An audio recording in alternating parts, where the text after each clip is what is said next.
Okay, so quick thought experiment for you. Have you ever, like, really imagined a world with absolutely zero rules? No laws, no police, no consequences for anything at all. Sounds maybe like a dream or, I don't know, maybe just a totally wild movie plot, right? Well, today, you're in for a deep dive into pretty much exactly that scenario. Yeah. Welcome to the deep dive. This is where we take interesting sources, pull out the key insights, the nuggets of knowledge, and basically get you well informed fast. And today we're digging into a really thought provoking piece. It's called A Serious Discussion on Removing the Penal Code by Gaynor-Fray. And just so we're clear, when we talk about the penal code, we basically mean all the laws that say what's a crime and what happens if you commit one. The state's official rulebook for bad behavior. Exactly. It's a formal structure. And Gaynor-Fray uses this, well, kind of absurd, but actually really illustrative thought experiment. It frames this crucial question about, like, the very foundation of society. So our mission for this deep dive, we're going to unpack Gaynor-Fray's, let's say, whimsical vision of a totally lawless society. We'll pull out the key ideas, maybe find a few laughs along the way because some of it is pretty funny, but ultimately try to understand what this whole imaginative journey tells us about the real world. And about the structures we often don't even notice. Yeah, the invisible architecture holding things together. We're looking at the chaos, the comedy, and the strangely fascinating stuff that happens when you just toss out the rule book. And Gaynor-Fray starts off really strong, like with a powerful, almost stark statement right at the beginning. The author says, quote, "The laws and penal code are the single things that prevent this republic from regressing into a protectorate or kingdom domain." That's a pretty heavy way to kick things off, isn't it? Especially before diving into what feels sometimes like a comedy sketch. It really sets a high bar immediately. That statement, it's not just about, stopping someone stealing your wallet. It's framing the law as the bulwark against a fundamental shift in governance, a protectorate or kingdom that implies losing a republic's distributed power, moving towards something more autocratic, maybe arbitrary. Right, so it's not just rules, it's the type of society those rules uphold. Precisely. It suggests the penal code is deeply tied to the nature of political freedom and, well, the whole social contract. That's a really critical point. It makes you think, okay, the penal code isn't just a list of don'ts. It's maybe a pillar holding up a specific kind of society, preventing that slide back towards something less democratic. It acts as an anchor. Before we get into the wilder scenarios the author imagines, that initial statement grounds us. It suggests that without this civic legal architecture, the very form of our society could change dramatically. Yeah. It really forces you to ask, what does keep society ordered? If you take away the laws, the enforcement, what's left? What are we relying on? Exactly. Yeah. And this thought experiment suggests that these structures aren't just about punishment. They're about defining who we are as a self-governing group. And then, right after that serious note, the author hits us with the question that really launches the whole thing. If it's not the penal code holding things together, they ask, what is it then? What are we doing here? And that's such a great setup because it challenges those assumptions we make every day. We just accept the penal code exists, right? Yeah. But questioning if we need it makes you see the huge gap it fills. It really does. That question is the spark. It's the jumping off point for what the author turns into this giant and honestly pretty funny game of guess what's legal. Yeah, guess what's legal? I love that.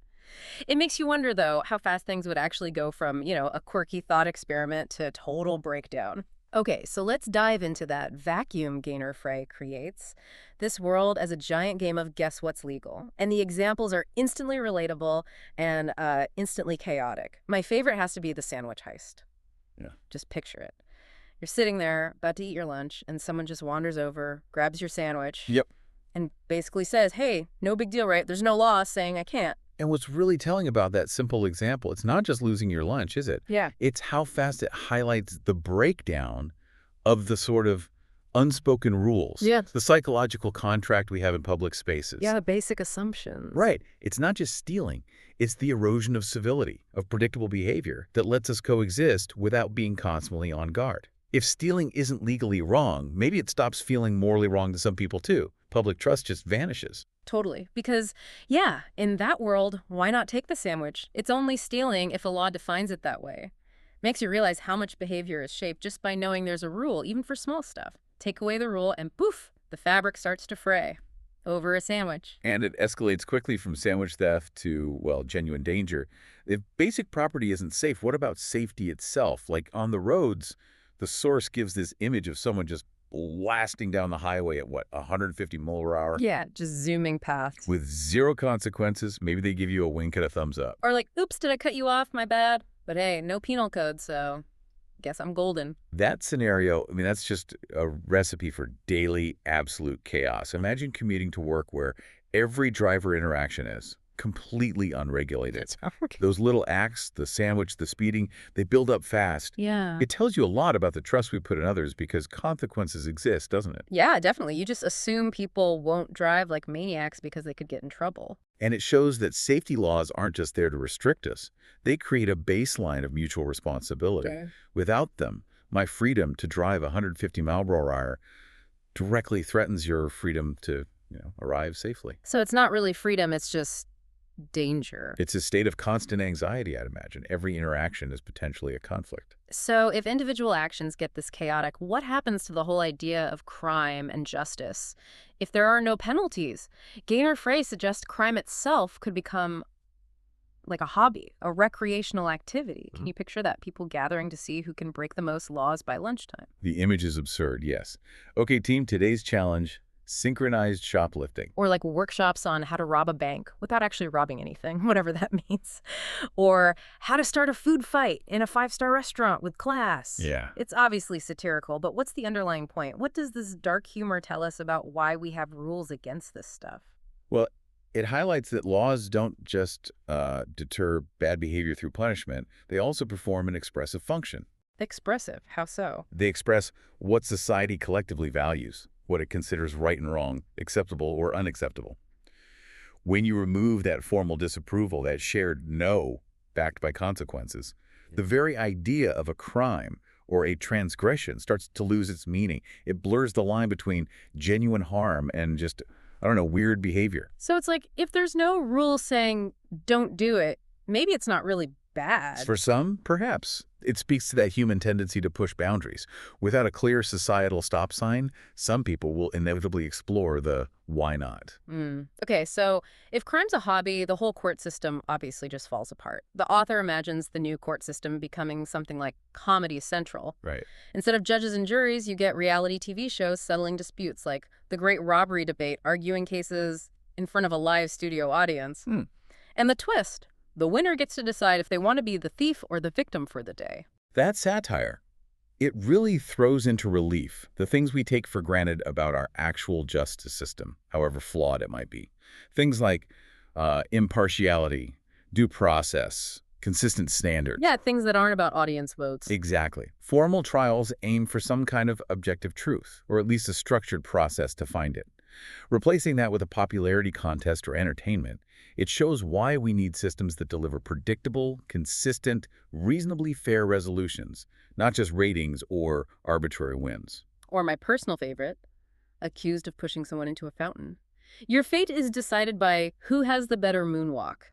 A trial by dance-off. I mean, part of me thinks that would be amazing TV. Yeah, maybe for one episode. But seriously, by imagining these ridiculous alternatives, what core functions of real justice does Gaynor-Fray make us see more clearly? It shows that justice isn't merely about picking a winner or loser. It's supposed to be about accountability and ideally some form of restoration or resolution. And a moonwalk doesn't really offer that. Not really, no. It lacks any serious investigation, any weighing of evidence, any consistent legal principles. It also completely bypasses redress for the victim or any kind of rehabilitation for the offender. It just turns potentially serious harm into a spectacle.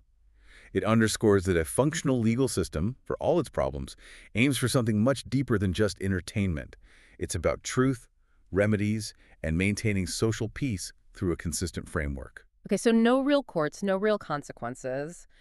What about punishment? Prisons are obviously out. The author suggests these no-space zones, places where people are just gently reminded to reconsider their actions. A gentle reminder. Yeah, like a timeout, but, and this is key, with absolutely no rules inside the timeout zone. I mean, honestly, my first thought is sign me up for a crime spree if that's the punishment. But then you realize how utterly pointless it would be. Yes, it's a perfect satirical jab at the core concepts of deterrence and rehabilitation. A timeout only works if there are rules outside the timeout and consequences for breaking them. A no-space zone without rules or consequences inside, it's meaningless. Doesn't achieve anything. No. It highlights that effective consequences aren't just about removing someone temporarily. They need to involve a meaningful cost, or structured help to change, or ways to make amends, none of which exist in this scenario. It misses the entire point of a correctional system. And then there are the personalized karma coaches. Ah, yes, the coaches. Right. Offenders get assigned a coach who helps them reflect on their life choices with suggestions like, maybe don't steal grandma's car next time, buddy. And also, what's up with your haircut? It's a funny image, a life coach for criminals focusing on their hairstyle. But again, what's the serious point hiding in the joke? How does this contrast with actual rehabilitation efforts? Well, it highlights the difference between informal advice and a structured system aiming for real behavioral change. While self-reflection is good, the karma coach lacks any formal structure, any real accountability. There's no therapeutic framework, no societal reinforcement, no connection to victim restitution or public safety, things that actual correctional programs, at least in theory, try to address. It makes you think about what's really needed to change harmful behavior versus just, offering casual tips. Okay, so if the formal systems are gone, no police, no courts, no prisons, who enforces anything?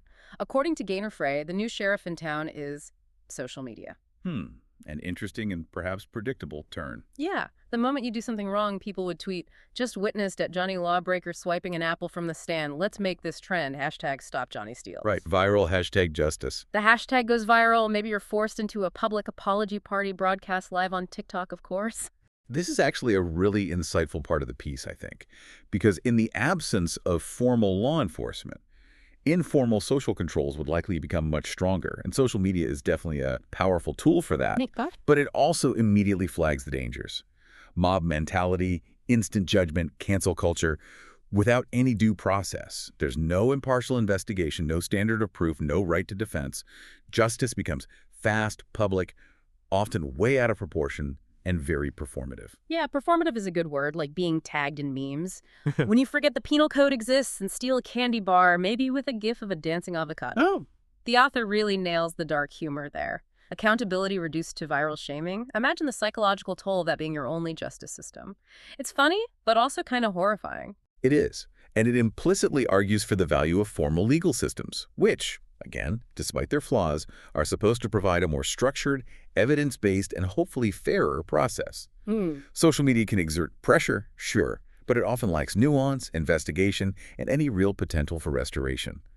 It shows we crave justice, but maybe underscores the dangerous paths that craving can take without proper channels. So wrapping it all up, the author concludes that while this whole idea might sound like a dream for those who love chaos, it would pretty quickly turn into the punchline of a very bizarre sitcom. It perfectly sums up that journey, doesn't it? From this imagined freedom to just inevitable, ridiculous chaos.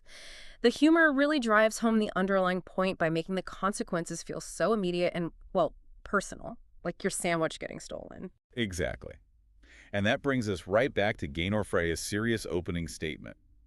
The whole absurd thought experiment ultimately circles back to reinforce the necessity of law and the penal code.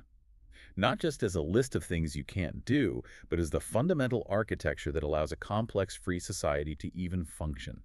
It's the structure that, sometimes feels annoying or restrictive, but it actively prevents total mayhem. It keeps the wheels on, basically. It keeps the wheels on and ensures a basic level of predictability and mutual trust so we can all get on with our lives. The source really nails it near the end. Without the structure and guidelines of a penal code, things would go from a bit of harmless fun to an absolute disaster. And that final thought from Gaynor-Fray. Maybe, just maybe, the penal code isn't as bad as we thought after all. It's a powerful conclusion, reached through absurdity. This imaginative scenario works because the contrast is so stark. It lets us appreciate the protective, stabilizing role of legal systems in a way we normally wouldn't. It's a reminder that these structures, imperfect as they are, debated as they should be, are still fundamental. They maintain order, define our rights, and give us a framework for living together peacefully. Without them, as the author shows, even simple daily life becomes incredibly complex, risky, and unpredictable. So this deep dive, by taking us through this really wild scenario where the penal code just disappears, it really highlights the huge, often invisible role that laws play in keeping society running and stopping that descent into mayhem. It's this foundational structure we just tend to take for granted until you imagine it gone. And then the potential chaos seems, well, shockingly clear. And thinking about this world where crime's a hobby and justice is a dance-off kind of makes you wonder, doesn't it? What other invisible structures or maybe just unwritten rules are there in our daily lives beyond formal laws? Things that are crucial for our comfort, our safety, our ability to get things done. Things we'd only really appreciate if they suddenly vanished. That's a great takeaway question. Yeah. What are those other implicit guardrails? Yeah, something to maybe think about as you go about your day. Well, we hope this particular thought experiment has given you a fresh angle on the foundations of our society. Until next time, stay curious and keep diving deep.